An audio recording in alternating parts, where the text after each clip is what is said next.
Togo est fou, le Togo à votre portée.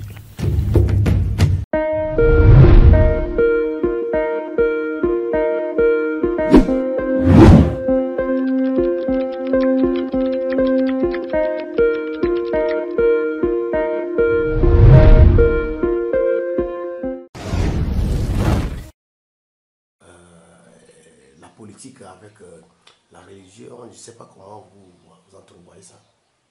Nous, bien avant même que ce pays ne pense aller aux élections présidentielles du 2020, nous avons fait une conférence de presse où nous avons appelé le peuple au boycott parce que nous avions compris très tôt qu'il n'y aura rien d'eau potable qui sortira.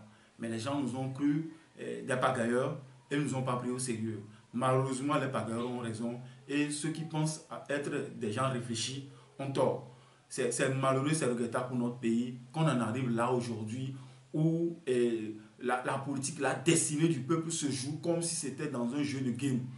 Et des gens qui naturellement ont été à l'école, qui sont des technocrates, s'adonnent à ce jeu de bâillonnement de ce peuple-là. Nous ne regardons même pas la DMK, excusez-moi le terme, nous avons plus sérieux à faire.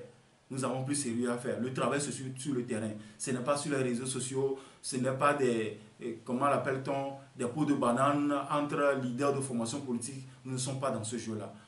Le problème du peuple togolais, c'est comment manger 3 fois par jour. C'est comment pouvoir payer la scolarité de son enfant. C'est où trouver de l'eau potable à boire. C'est comment se faire soigner. C'est comment travailler et obtenir un gain à la fin du mois. Et que ça tombe régulièrement. Que ça ne tombe pas comme des gouttes d'eau. C'est ça le problème du Togolais. Ce n'est pas un problème de quelqu'un qui se proclame opposant mais qui ne l'est pas. Et des gens qui refusent de réfléchir loin, ça donne à ces gens d'analyse et qui sont derrière ces personnes-là. Un peu réfléchir autrement, pas dans ces pagailles-là.